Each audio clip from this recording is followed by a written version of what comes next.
Assalamualaikum warahmatullahi wabarakatuh. Kembali lagi bersama kami kelompok 10. Di sini kami akan mempresentasikan materi dengan judul analisis dampak lingkungan hidup. Sebelum kami mempresentasikan, maka perkenalkan anggota kelompok kami, yaitu Mbak Dinda Ayu Rahmawati dengan NIM 63020220115, Mbak Lulu Nur Anissa dengan NIM 63020220120. Dengan saya sendiri Ahmad Ubedia 63020210145. Dengan rekan saya Mas Rafa Maulana Zafir dengan NIM 63020220116. Terus dengan rekan saya satu lagi yaitu Mas Excel Setiawan 63020210180. Di sini kami kelompok 10 akan mempresentasikan yaitu materi analisis dampak lingkungan hidup yang akan disampaikan oleh rekan saya. Oke, materi pertama yaitu tentang pengertian AMDAL. Nah, AMDAL merupakan suatu kajian yang penting untuk menilai dampak kegiatan yang direncanakan terhadap lingkungan. Nah, AMDAL ini dilakukan sebagai dasar pertimbangan dalam pengambilan keputusan. Tujuannya itu untuk mengidentifikasi dan mengendalikan dampak negatif dari suatu kegiatan sebelum pelaksanaan pembangunan.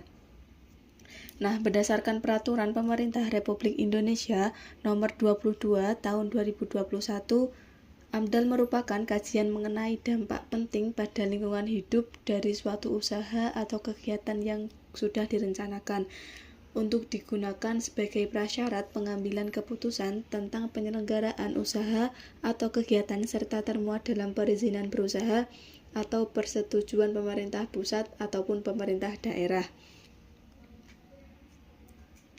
Nah, secara keseluruhan, AMDAL ini berfungsi sebagai alat untuk memastikan bahwa pembangunan dilakukan dengan mempertimbangkan aspek lingkungan sehingga dapat mengurangi risiko dampak negatif.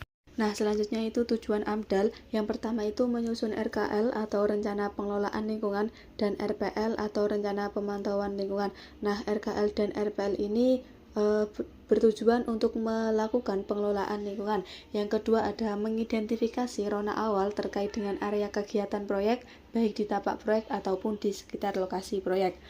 Nah, selanjutnya ada mengevaluasi dan memperkirakan dampak penting serta timbal balik antara lingkungan dengan kegiatan proyek. Yang terakhir ada mengidentifikasi kegiatan proyek pada beberapa tahap, yaitu ada prakonstruksi, konstruksi, operasi, dan pasca operasi. Nah, kemudian untuk materi selanjutnya yaitu mengenai kegunaan studi AMDAL. Nah, studi AMDAL ini ada 4 kegunaannya. Yang pertama yaitu untuk memberikan informasi kepada masyarakat serta pihak terkait tentang bagaimana rencana kegiatan yang akan dilaksanakan. Yang kedua, dijadikan sebagai bahan arahan bagi pemprakarsa dalam melakukan pengelolaan serta pemantauan lingkungan. Kemudian untuk yang ketiga, itu adalah guna memberikan masukan dalam penyusunan desain rinci proyek berhubungan dengan peralatan, pengelolaan, serta perlindungan lingkungan. Dan yang terakhir, yang keempat, untuk membantu proses pengambilan keputusan mengenai kelayakan rencana sebuah proyek itu sendiri. Yang selanjutnya yaitu dampak yang ditimbulkan. Nah, jika AMDAL tidak dilakukan atau tidak diterapkan dengan baik, berbagai dampak negatif tentu saja dapat muncul, baik terhadap lingkungan, masyarakat, maupun ekonomi. Nah, berikut beberapa dampak yang dapat terjadi. Yang pertama, yaitu dampak terhadap lingkungan. Nah, dampak terhadap lingkungan sendiri dapat dibedakan menjadi, yaitu yang pertama, kerusakan terhadap ekosistem.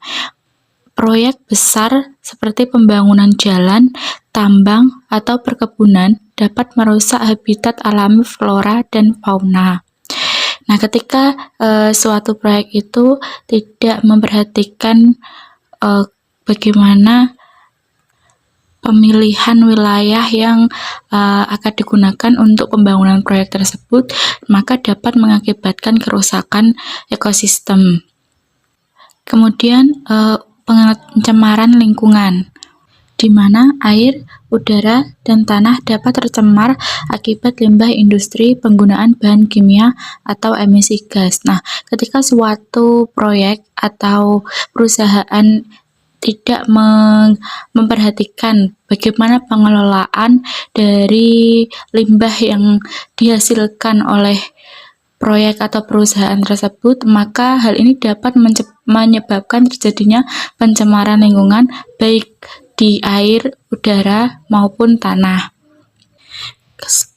Nah, selanjutnya yaitu bisa juga berdampak pada terjadinya banjir dan juga tanah longsor. Nah, apabila proyek tersebut melakukan penggundulan hutan, kemudian tanpa kajian AMDAL, dan ini tentu saja dapat menyebabkan risiko banjir dan tanah longsor meningkat apabila perusahaan tersebut tidak mengadakan kembali adanya reboisasi. Selanjutnya ada juga penurunan kualitas air. Nah, apabila pembuangan limbah dari suatu proyek itu dilakukan langsung dibuang tanpa adanya proses pengelolaan, hal ini dapat menyebabkan pencemaran di sungai atau danau yang kemudian itu nanti dapat merusak kualitas air dan mengancam kehidupan yang ada di dalam ekosistem ekosistem wilayah sungai atau danau yang dijadikan sebagai tempat pembuangan limbah itu sendiri. Yang kedua yaitu dampak terhadap sosial. Nah, yang pertama meliputi konflik sosial. Proyek yang tidak melibatkan masyarakat setempat dalam proses AMDAL dapat menimbulkan ketegangan antara pihak pengembang dan masyarakat. Maksudnya di sini adalah ketika kita ingin mendirikan suatu proyek, nah sebelumnya kita harus mempunyai kesepakatan dengan masyarakat itu tersendiri. Kita harus izin terlebih dahulu apakah di tempat itu nanti yang akan kita bangun sebuah proyek, masyarakat itu dapat setuju atau tidak dengan kegiatan yang akan kita lakukan. Apabila tidak, maka itu nanti jika tetap kita laksanakan tentu saja akan menimbulkan sebuah konflik dengan masyarakat setempat itu tersendiri. Nah, hal ini juga nanti dapat berdampak pada yang kedua yaitu pemindahan penduduk. Nah, jika kegiatan seperti tambang atau bendungan dapat memaksa masyarakat meninggalkan tempat tinggalnya. Nah, ini itu maksudnya ketika membangun sebuah proyek seperti tambang atau bendungan di mana itu dekat dengan suatu pemukiman, apabila kita tidak menggunakan proses perencanaan AMDAL ini, maka tentu saja secara tidak langsung kita juga akan menggusur masyarakat setempat itu yang sebelumnya telah menempati pemukiman itu. Kemudian dapat juga dengan yang ketiga, gangguan kesehatan. Nah, pencemaran lingkungan dapat mempengaruhi kesehatan masyarakat sekitar seperti penyakit pernapasan atau keracunan air. Nah, dampak sosial ini itu seperti yang pada dampak lingkungan tadi, ketika pengelolaannya itu nanti tidak dilakukan dengan semestinya, dengan pengelolaan yang buruk seperti membuang limbah tadi, maka dapat juga mengganggu kesehatan masyarakat. Yang ketiga yaitu dampak terhadap ekonomi. Nah, ini ada dua. Yang pertama, kerugian ekonomi jangka panjang. Meski proyek bisa memberikan keuntungan finansial dalam jangka pendek, kerusakan lingkungan dapat menyebabkan kerugian ekonomi serta penurunan hasil pertanian atau pariwisata. Nah, dalam hal ini itu coba bayangkan ketika kita itu membangun sebuah proyek atau perusahaan. Nah, yang kita harapkan tentunya adalah memberikan keuntungan finansial. Itu tentu saja dapat diberikan, tapi apabila kita tidak memperhatikan AMDAL, nah semakin lama juga misalnya kita menggunakan SDA itu lama-lama kalau kita tidak perbarui juga akan dapat habis. Nah, ini dapat merusak lingkungan dan juga menyebabkan kerugian ekonomi. bila mana misalnya membangun sebuah perusahaan di sebuah tempat di mana itu tuh digunakan sebagai pertanian. Apabila tidak diganti dengan hal yang lain, maka lama-kelamaan tempat yang seharusnya kita gunakan sebagai pertanian, yang seharusnya kita gunakan sebagai tempat untuk mengelola bahan baku pangan, maka akan habis, dan ini juga akan berdampak pada ekonomi maupun pariwisata. Karena tentu saja semakin banyak tempat-tempat yang seharusnya digunakan sebagai pertanian diganti oleh proyek-proyek besar, maka hasil pertanian yang dihasilkan ataupun pariwisata yang seharusnya dapat diciptakan tentu akan berkurang. Kemudian ada biaya pemulihan lingkungan. Kerusakan yang tidak dicegah sejak awal memerlukan biaya tinggi untuk pemulihan. Ini itu bisa dicontohkan dengan misalkan tempat pertanian tadi. Nah, tempat pertanian yang awalnya memiliki tanah yang subur, apabila kita menggunakannya itu sebagai tempat untuk pembuatan proyek atau hal-hal yang berhubungan dengan pembuatan suatu bangunan misalnya. Nah, tanah itu nanti kan pasti akan diganti dengan semen-semen dan lain. Nah, itu tuh pasti ketika kita ingin mengembalikan fungsi tanah itu seperti sebelumnya sebagai tempat pertanian, tentu akan memakan biaya yang tidak sedikit, karena di mana tanah yang awalnya subur telah menjadi tidak subur dan harus dikembalikan menjadi subur lagi. Yang terakhir yaitu dampak terhadap hukum dan reputasi. Yang pertama, sanksi dan denda. Nah, apabila proyek tanpa AMDAL itu tuh dapat dikenai sanksi hukum oleh pemerintah, karena tentu pasti banyak kerugian yang ditimbulkan apabila tidak mengawali dengan proses AMDAL itu sendiri. Yang terakhir, kerusakan reputasi. Nah, ini tuh perusahaan atau institusi yang tidak mematuhi peraturan lingkungan beresiko kehilangan kepercayaan publik. Sebaik-baiknya suatu proyek ialah proyek yang tetap memperhatikan kondisi lingkungannya. Jadi apabila proyek tersebut tidak mematuhi peraturan yang seharusnya, tentu dapat membuat reputasi dari perusahaan tersebut menjadi lebih buruk di pandangan masyarakat karena tidak adanya pengelolaan yang baik. Selanjutnya, rona lingkungan hidup. Rona lingkungan hidup merupakan gambaran terhadap kondisi lingkungan awal sebelum usaha dan atau kegiatan dilaksanakan. Meliputi rona lingkungan keseluruhan, baik komponen geofisik, kimia, atau faktor abiotik, komponen biologi atau faktor biotik, maupun komponen sosial ekonomi dan budaya masyarakat sekitar. Dalam deskripsi rona lingkungan hidup awal, perlu dicakup hal-hal berikut. Yang pertama ada rona lingkungan, yang kedua kondisi sumber daya alam, yang ketiga data dan informasi. Selanjutnya ada perakiraan dampak besar dan penting. Perakiraan dampak besar dan penting dalam AMDAL atau analisis mengenai dampak lingkungan merupakan proses untuk mengidentifikasi dampak-dampak signifikan yang mungkin timbul dari suatu kegiatan atau proyek. Proses ini bertujuan untuk mengevaluasi apakah suatu proyek memiliki dampak yang cukup besar dan memerlukan pengelolaan khusus agar tidak menimbulkan kerugian bagi lingkungan sosial dan ekonomi. Selanjutnya ada kriteria perakiraan dampak besar dan penting dalam AMDAL. Yang pertama ada kriteria besarnya dampak. Yang pertama itu ada jumlah komponen lingkungan yang terkena. Yang kedua ada luasan wilayah yang terkena. Yang ketiga ada durasi dan frekuensi dampak. Yang keempat ada intensitas dampak. Selanjutnya ada kriteria pentingnya dampak, yaitu jumlah penduduk yang terpengaruh, nilai strategis komponen lingkungan, ada kemungkinan pemulihan lingkungan, dan yang terakhir ada kesesuaian dengan rencana tata ruang wilayah atau RT/RW.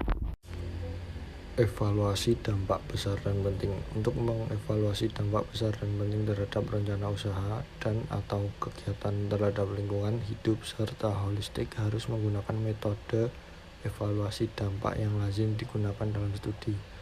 Misalnya metrik, bagan alir, overlay, yang menjadi dasar untuk menelaah kelayakan lingkungan hidup dari berbagai alternatif usaha dan atau kegiatan. Selanjutnya materi tentang ruang lingkup studi dan metode analisis data. Yang pertama, ruang lingkup studi. Ada aspek fisik kimia, yaitu contohnya termodinamika. Termodinamika adalah cabang fisik kimia yang mempelajari hubungan antara panas, energi, dan kerja dalam sistem fisik kimia. Yang kedua, kinetika kimia. Kinetika kimia mempelajari laju reaksi kimia dan faktor-faktor yang mempengaruhi perubahan laju tersebut. Yang ketiga ada fisika molekuler dan struktur atom. Fisika molekuler menjelaskan sifat dan struktur molekul serta bagaimana mereka berinteraksi pada tingkat atom dan molekul. Yang kedua aspek biologi. Contohnya itu ada biologi molekuler, kinetika, biokimia, mikrobiologi, fisiologi, ekologi, biologi perkembangan atau embriologi, evolusi, imunologi, biologi konservasi, bioteknologi. Yang ketiga ada aspek sosial budaya, dan yang keempat ada aspek ekonomi, yaitu beberapa bidang utama dalam lingkup studi ekonomi, yaitu ekonomi mikro, ekonomi makro, ekonomi internasional, ekonomi pembangunan, ekonomi sumber daya alam dan lingkungan, ekonomi kesehatan, ekonomi perilaku, ekonomi industri, ekonomi bisnis, dan ekonomi institusional. Yang kelima ada aspek kesehatan. Selanjutnya metode analisis data. Yang pertama ada analisis desk review, yang kedua pengukuran lapangan, yang ketiga permodelan dampak, yang keempat partisipasi publik, dan yang terakhir ada analisis SWOT. Materi selanjutnya adalah sistematik penyusunan. Ada beberapa susunan, yaitu yang pertama penyusunan kerangka acuan atau ANDAL, yang kedua penyusunan analisis dampak lingkungan atau ANDAL, yang ketiga rencana pengelolaan lingkungan hidup RKL, yang keempat rencana pemantauan lingkungan hidup RPL, yang keempat penyusunan ringkasan eksekutif. Materi selanjutnya adalah kegunaan dan keperluan dari AMDAL. Yang pertama kegunaan AMDAL. Yang pertama adalah pengendalian dampak lingkungan, yang kedua panduan untuk keputusan perizinan, yang ketiga menjamin keberlanjutan proyek, yang keempat memberikan informasi bagi masyarakat, yang kelima mengurangi risiko sosial dan ekonomi, yang keenam dasar penyusunan rencana pengelolaan lingkungan atau RKL dan rencana pemantauan lingkungan atau RPL.